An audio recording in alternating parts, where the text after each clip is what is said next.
Welcome back again.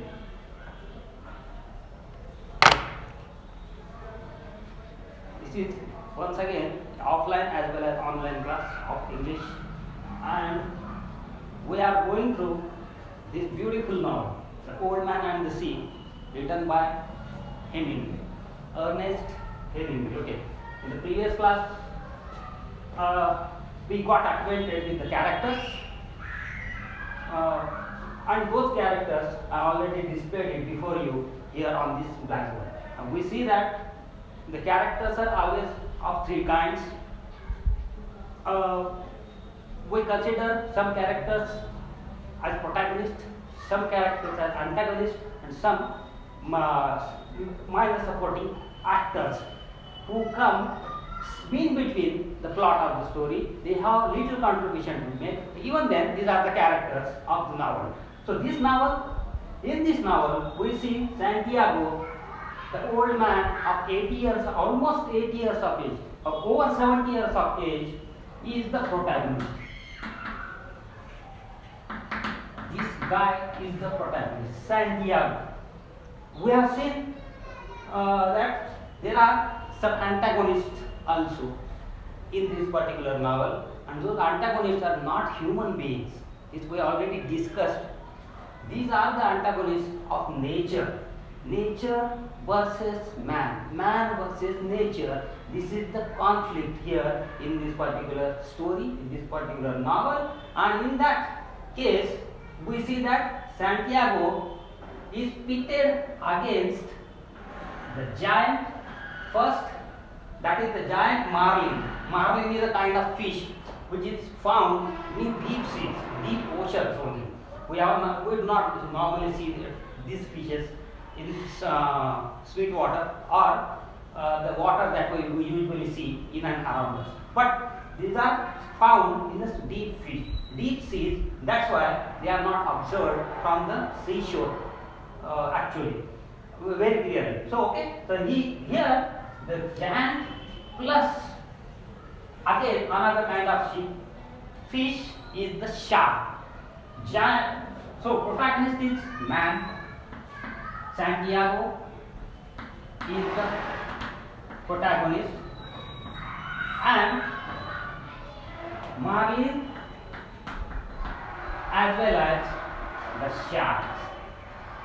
Actually, the sharks. Major role of antagonist is being played by the sharks here in this particular novel, The Old Man and the Sea. The novel, the title itself says, just like that, the old man is the protagonist, the sea functions as antagonist. These are the sea creatures, marlin and sharks. So they function as antagonists here in this particular novel. So these are the characters we already discussed. Now, it's the turn of the plot. I hope that you have read the novel and shared it with you in this class. That original novel made up of just 80 to 85 pages. We have seen that book also. I also shared that original book as well as a wonderful Hollywood movie created by some renowned actor has already been posted here in this class of Edmund. So I hope you have seen that. I hope you have read this novel. Now it is the turn to discuss the elements of this novel. Why we have made such a popular kind of a novel. Why we have made it popular. Why it is popular and why it is so outstanding that this guy won the Nobel Prize for Literature in 1954. We have already seen that background. It is the turn of the plot. Let us see what's there in store for us in this lovely, beautiful, high quality literary piece of novel, that is The Old Man and the Sea. We are going to see the plot of this novel today. What is the plot? We already discussed its definition. Plot is the sequence of events happening in fiction or drama. A short story. Plot is the sequence of events happening which is shown before the readers or on the stage through fictitious characters, maybe sometimes real characters. but it is the sequence of events that we have to focus upon. The events of happening, first event happening, second event followed by second event, followed by third event, then climax, and then finally some sort of conclusion. All these events have been properly placed by the novelist or the dramatist, and then we start enjoying. When we start enjoying, we start reading. First event comes first, second event comes second. After that, in that sequence, we read the novel, we read the short story, or we read the drama. We also see this sequence of event or the plot unfolding before us here on the stage as drama also. When we see the when we go through the drama paper, then we will discuss it in detail once again after that. So presently this is the paper number 1. Paper number 1, understanding fiction in English, and in that fiction we have been prescribed this beautiful old novella, The Old Man and the Sea. Okay, this is the sequence of events that we are going to see. So what happens here? Well, in short, I should tell you the story. If I tell you the story of this novel, automatically all the sequences are going to be unfolded. So what are these sequences? The sequence novel begins at the seashore of Cuba. This is a South American country, and Havana is its capital. It is ruled by the communist regime, and he is a very popular person. You would have heard the name Fidel Castro. He ruled over Cuba for many years. Very recently passed away. But that is the Cuba which we are going to visit through this novel. It is the Cuba.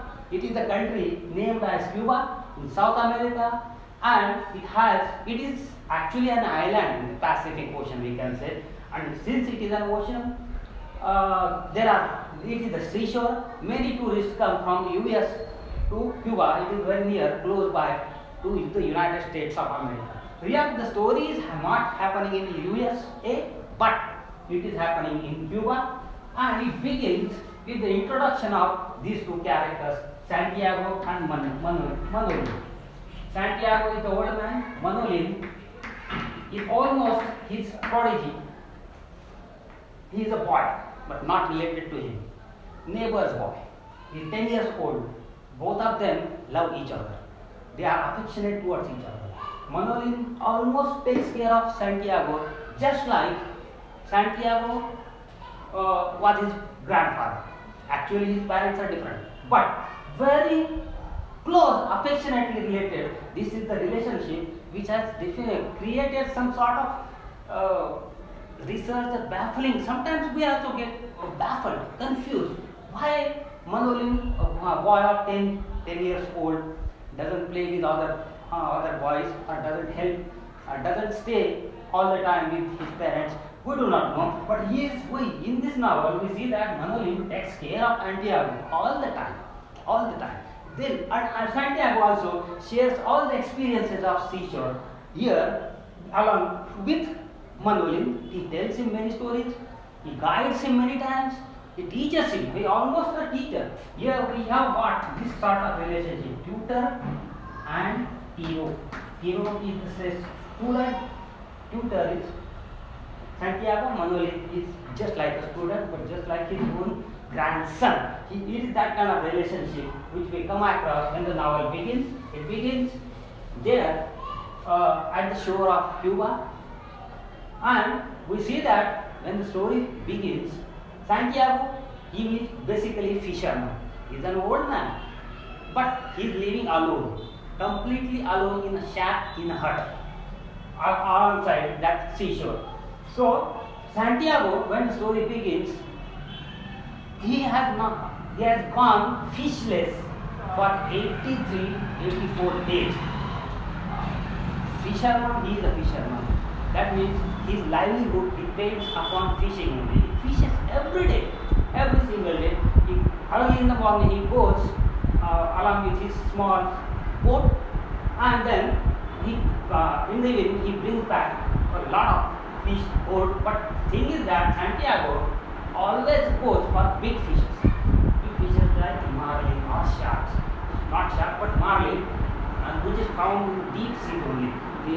These fishes are not available across the sea near to seashore. We don't see them, and when fishermen don't get these fishes across the sea, they have to go very deep into the ocean with their boat.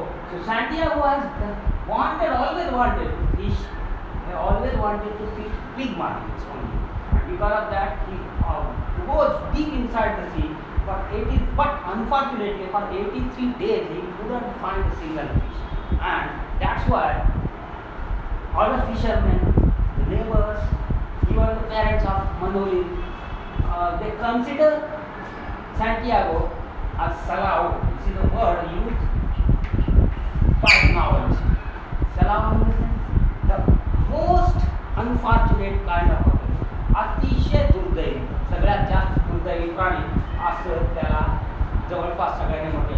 83-84 दिवसापासून त्याला जर fish भेटत नसेल तर त्याचं उदरनिर्वाह व्हायचा, चरितार्थ चालायचं. आणि ते फिशरमॅनचं कामच आहे. फिशरमॅन इन द सेन्स कोळी लोकांचं काम आहे समुद्रावर जायचं, फिश पकडायची आणि फिश मार्केटमध्ये विकून त्याच्यावर उदरनिर्वाह त्यांच्यासाठी पहिला असतो. But Santiago, he is a skilled fisherman. All through his life, पूर्ण वर्षभर, पूर्ण आयुष्यभर त्यानं फिशिंगचं काम केलं. फिशिंग कुठं करतात, कुठं कशी माशी सापडते त्याला पूर्ण परफेक्ट असलेला हा प्राणी. त्याच्या आधी सुद्धा बऱ्याचदा मोठे मोठे जायंट मार्लिन्स पकडलेले, आणि त्याच्यासाठी मार्लिन आत्तापर्यंत बाकीचे कोणी पकडले हे त्याचं रेप्युटेशन.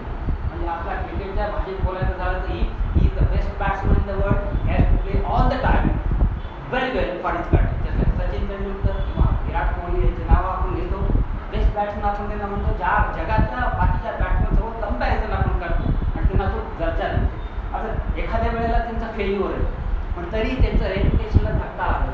तसंच सांटियागोचं सुद्धा, he is top fisherman of that town, and that's why he doesn't want to go for small fishes. He always want to go for big fishes, just like sort of marlin. He always goes for big fishes, but unfortunately these fishes are found in deep sea. And he is an old man, very old man, very old man, beyond 70, around 80. That is the age we can guess out of his physical abilities shown here in this novel. तर त्यामुळे 84 दिवस जर समजा कोणी या समजा 84 matches Virat कोहलीने century नाही काढली तर सगळे त्याला हसायला लागतात, त्याचा फॉर्म गेला म्हणायला लागतात, त्याला टीममधून काढून टाका असा म्हणायला. तसंच काहीचा प्रकार सांटियागोच्या बाबतीत झालेला आहे. फार दुर्दैवी आहे तो. इतका मोठा ग्रेट माणूस असू नये, इतका मोठा ग्रेट फिशरमन असू नये, त्यानं आत्तापर्यंत 84 दिवसात एक मोठी माशी पकडली. छोट्या माशीला कोणी साधा फिशरमन कोणी पकडू शकतो. गाडी टाकली आणि आज मिळालेले सगळे छोटे माशा घेऊन यायचं, विकायचं, त्याचा कमी पैसे कमी मिळतात पण उदरनिर्वाह थोडं होत चाललं असतं. पण सांटियागो करायचं नाही, तो त्याचा स्वभाव असतो. He wants only the big fishes. That's why he always went. जेवढा फेल्युअर भेटलेला आहे, 1 दिवस झाला, 2 दिवस झाला, 3 दिवस झाला, महिना झाला, 2 महिने झाले, 80-82 दिवस काहीही त्याला भेटणं झालंय. त्याचा अर्थ किती त्याचं नशीब कमकुवत आहे, किती मोठा दुर्दैवी आहे असं सगळे त्याच्या बाबतीत म्हणायला लागले. पण तरीही सांटियागोने आपली जिद्द सोडलेली नाही आहे. लक्षात सोडलेली नाही. ही जस्ट वॉन्ट्स बिग फिशेस. ते छोट्यासाठी तो जाणारच नाही. तो कोणत्याही परिस्थितीत छोटे फिशिंग जवळपास जाणार नाही. त्याला तीच फिश पाहिजे. तीच मार्केटमध्ये एक जरी फिश मोठी सापडली, पूर्ण वर्षभराचं त्याच्या उदरनिर्वाहाचा खर्च निघून जातोय. त्यालाही माहिती आहे, त्याचं रेप्युटेशन असते. छोटे छोटे कधी हा फिशिंग करत नाही, मोठ्या माशाचं फिशिंग करतोय. त्यामुळे 84 दिवस तब्बल त्याला सीमध्ये पूर्ण समुद्रात जाऊन फिशिंग करणं रोज कंटाळा येत नाही. तो रोज जातोय. सकाळी उठला, प्रत्येक दिवशी तो सकाळी त्याला वाटतं की आज एखादी सापडेल, दुसऱ्या दिवशी वाटतं पुन्हा एखादी सापडेल, पण संध्याकाळी पुन्हा निराश होऊन रिकाम्या पोटीने तो वापस येतोय.